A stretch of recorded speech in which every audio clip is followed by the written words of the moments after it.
የምኞት ፈተና ማንም ሰው በቃላት ሊገልጠው ከሚችለው በላይ ነው።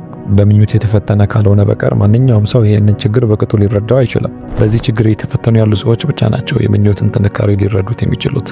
አብዛኞቹ ለትልቅ ዓላማ የተጠሩ ሰዎች ደግሞ ከሌላው ሰው በተለየ በምኞት ፈተና ይፈተናሉ።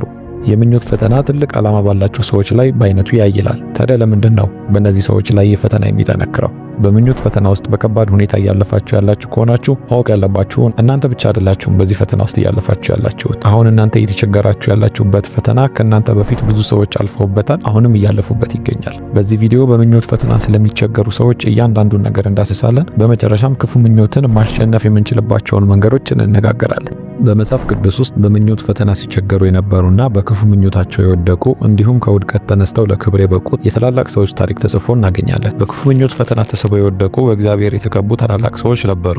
ከነዚህም መካከል በእግዚአብሔር እንደ ልብ የተባለው ንጉሥ ዳዊት እንዲሁም ደግሞ እስራኤልን ከፍልስጤም ነፃ እንዲያወጣ በእግዚአብሔር የተመረጠ ጥንካሬው ኃይሉና ጥሪውን ደሊላ በተባለች ሴት ምክንያት ያጣ ናዝራዊ ሶምሶን በዋነኝነት ይነሳሉ። ዛሬ ላይም የእግዚአብሔር ጥሪ ያለባቸው ታላላቅ አገልጋዮችና ወጣቶች በክፉ ምኞት በአስከፊ ሁኔታ ሲፈተኑና እንዲሁም በዚህ ምክንያት አቅማቸውን በማጣት ከጥሪያቸውና ከዓላማቸው መድረስ ሳይችሉ ቀርተው እናያለን። ምክንያቱም ክፉ ምኞት መዘዙ የሥጋ ፍላጎት ብቻ ሳይሆን ከጨለማው ዓለም የሚነሳ የስውር እጅ ተጽዕኖ ስለሆነም ነው። ፈታኙ ዲያብሎስ ማንን በምን አይነት ፈተናና እንዴት ባለ ጊዜ መፈተን እንዳለበት ጠንቅቆ ያውቃል። መጽሐፍ ቅዱሳችን ኤፌሶን ምዕራፍ 6 ቁጥር 12 ላይ መጋደላችን ከሥጋና ከደም ጋር አይደለምና ከአለቆችና ከስልጣናት ከዚህም ከጨለማ ዓለም ገዢዎች ጋር በሰማያዊ ስፍራ ካለ ከክፋት መንፈሳዊ ሰራዊት ጋር ነው እንጂ በማለት አማኞች ሁሉ በመንፈሳዊ ውጊያ ውስጥ እንደሚያልፉ ይነግረናል። ስለዚህ ምኞት የተባለው ነገር እንዲሁ ሥጋዊ ፈተና ብቻ አይደለም። ከዚህ ይልቅ እግዚአብሔር ለእነሱ ካሰበላቸው ነገር ለማስቀረት ታላቅ ጥሪ ባላቸው ሰዎች ላይ የሚደረግ መንፈሳዊ ውጊያም ጭምር ነው። ክፉ ምኞት ሰይጣን የእግዚአብሔር ምርጦችን ከቅድስና ለማጉደል የሚጠቀምበት አደገኛ መሳሪያ ነው። ታዲያ ለምንድን ነው ክፉ ምኞት የእግዚአብሔር ምርጦችን በልዩነት የሚፈትነው?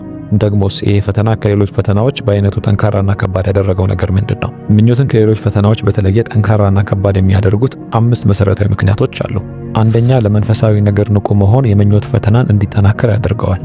እንዴት ካላችሁ ለመንፈሳዊ ነገር ንቁ መሆን ማለት በእግዚአብሔር ሕልውና ውስጥ መሆን ማለት ብቻ ሳይሆን የዲያብሎስንም አሰራር በጥበብ መረዳት መቻል ማለት ነውና።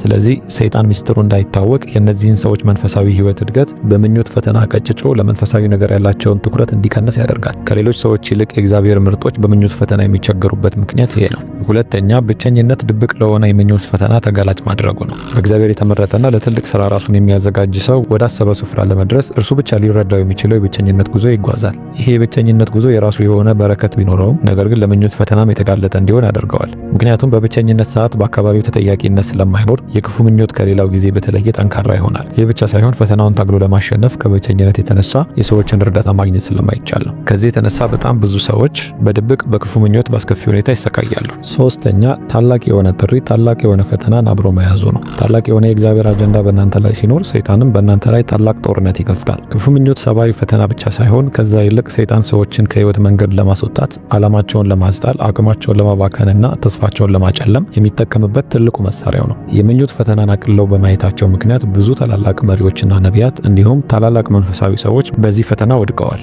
ሰይጣን ይህንን የክፉ ምኞት መሳሪያ ያለማቋረጥ ታላላቅ መንፈሳዊ ሰዎችን ለማሰናከል ይጠቀምበታል። ምክንያቱም ምኞት የሚባለው ነገር ጠንካራ በተባሉ ሰዎች አካል ውስጥ እንኳን ይገኛልና። አራተኛ፣ ያልታከሙ የስሜት ጠባሳዎች ለክፉ ምኞት በር ከፋች መሆናቸው ነው።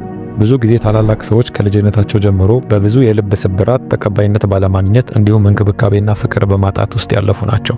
እነዚህ የስሜት ጠባሳዎች ደግሞ በአግባቡ ታክመው ካልተፈወሱ በእነዚያ ሰዎች ውስጥ ትኩረትን፣ እንክብካቤን እንዲሁም ፍቅርን አብዝቶ የመፈለግ ታላቅ ረሃብ ይፈጥራሉና ሰይጣንም ደግሞ ይህንን ክፍተት በመጠቀም በተቃራኒ ፍላጎታቸውን ለማሟላት በሚመስል መልኩ ክፉ ምኞትን እንደ ወጥመድ ያቀርብላቸዋል። የመጨረሻው ደግሞ መንፈሳዊ ስጦታዎችን ባልተጋራ ማንነት መቀበል ነው። እግዚአብሔር ለትልቅ ዓላማ የሚያዘጋጀው ሰው በእግዚአብሔር ቃል በጾም እና በጸሎት እንዲሁም ደግሞ ከእርሱ ከሚበልጡ ከታላላቆቹ ምክርን በመቀበል ራስን መግዛት ሳይማር በዚሁ ባልተገራ ማንነቱ የተለያዩ መንፈሳዊ ስጦታዎችን ቢቀበል ለተለያዩ የክፉ ምኞት ፈተናዎች ይጋለጣል። ስለዚህ ታላላቅ መንፈሳዊ ስጦታዎችን ከመቀበል በፊት ቀደም ብሎ በዚያው መጠን ራስን መግዛት መማር ያስፈልጋል። ይህ ካልሆነ ግን ያለ ጥርጥር ማንኛውም ሰው በክፉ ምኞት በአስከፊ ሁኔታ ወድቆ ራሱን ያገኘዋል። ምኞት ሁሉም ሰዎች በምድር ላይ የሚያልፉበት ጠንካራ ፈተና ቢሆንም ነገር ግን ሊታለፍ የማይችል አይደለም። ታላቅ የሆነ የእግዚአብሔር አጀንዳ በሕይወታችሁ ያለና በዚህ ፈተና እየተቸገራችሁ ያላችሁ ወደ እግዚአብሔር በመቅረብ በግልጸኝነት ከሰዎች እርዳታ በመጠየቅ እንዲሁም በጸሎትና በእግዚአብሔር ቃል በመትጋት በዋነኝነት ደግሞ ሁልጊዜ ዓላማችሁን በማሰብ ይህንን ትግል ማሸነፍ ትችላላችሁ። ምክንያቱም እግዚአብሔር ለእናንተ ያለው ዓላማ ታላቅ ነው። እርሱን ብታምኑት ደግሞ ወዳሰበላችሁ ነገር ያደርሳቸዋልና።